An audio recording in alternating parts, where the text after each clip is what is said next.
Okay, this is for the YouTube Pagan Challenge. This one will be for week 7. This is how do you view sacred texts and mythology. Mythology, I'll start with that one since that one's a little bit shorter. Mythology, I always kind of see that as a way that humans would create stories about, of course, like the gods, to reflect human culture and understanding and create ways to explain things that they couldn't explain, or just, I'm not actually sure. I don't take them seriously. I'll take that much. The kind of like a lot of things. I just don't take it direct, and I don't take it literally. But I do take the stories in themselves as lessons to be learned, much like fables. So that's how I kind of see mythology. And as for sacred texts, that's quite a bit different. Sacred texts are pieces from that are written of people's spirituality that this is something that's touched people's souls. This is something that has gone to the point where it needed to be written down. It is something that is fundamental to certain groups of people. So in that respect, I take it as it says, it's sacred. It's wanka. It's something that you have to respect. And it doesn't matter if I'm following that religion or not. I will always do my best to respect any sacred texts. So when I'm thinking about spiritual texts, a lot of times depending on what I'm studying, because I do like to study different texts, different religions, different bits and pieces here and there. I am not. First of all, I go about it slowly, and I try to do it with the utmost respect possible, regardless of what religion it is, because that is something that is sacred. That is something that has touched people's souls. So you can't just barge in there and pretend like you know it all, because you don't. So I, for one,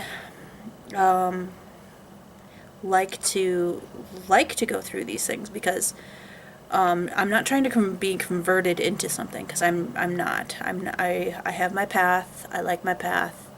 I like to look into, like when I was in Japan, I looked into my friend's religion, because to me there's always something more to be learned.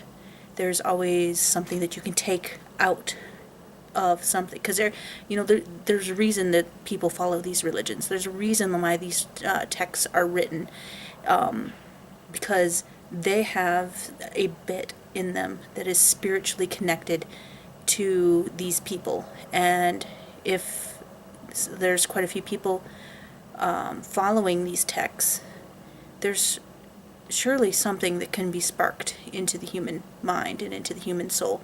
So what I try to do when I'm going through and trying to be, like I said, as respectful as possible while reading their sacred works, I keep an open mind, and if there's something in there that resonates with me, I try to take that back with me. I try to keep that into my life, because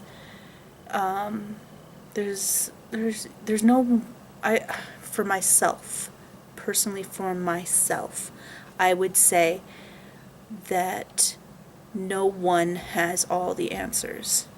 I believe, and this is part of my own spiritual path, I believe that the universe itself has shown a bit of itself to others in ways that their culture, that their people, that can understand. So it's different around the world. Where they were, what they've learned, what they've taken through their own histories, their own culture. So their people develop their own spirituality, and in over time, perhaps a religion.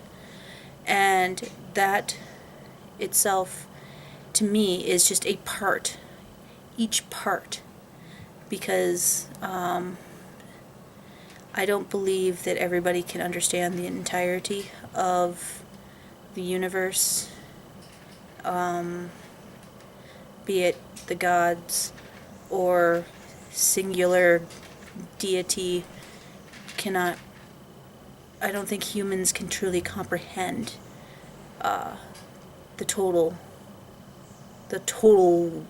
it's really hard to, because there's really no words for it, the total wonka of the universe, basically great mystery of the universe, because but they are able to understand a part of it, and that's where their sacred texts are from, is a part that they have learned and they've written down to share and to pass on. And the more I feel like I've learned from different places, different people, a little bit more understanding I gain of the whole. And I know I'm never going to learn it all. That's not possible. But each little bit is just bringing me further down my own path. So learning people's ways, even though I'm not going to be committing fully, I never plan to commit fully to their religion, to their sacred text, no matter whose it is, because I have my own path, my own ways. I've been shown, and I decided that this is the only way I'm going to learn, is to be on my own and as a solitary, and doing my own research and opening up myself, my spirit, to everything that I can. And no, that doesn't mean I take everything blindly in. It just means that I'm open-minded enough to listen. And that is what I think is the big part of it.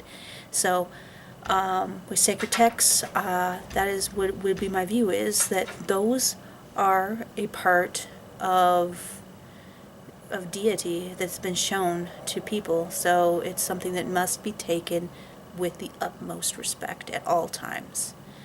And I know a lot of people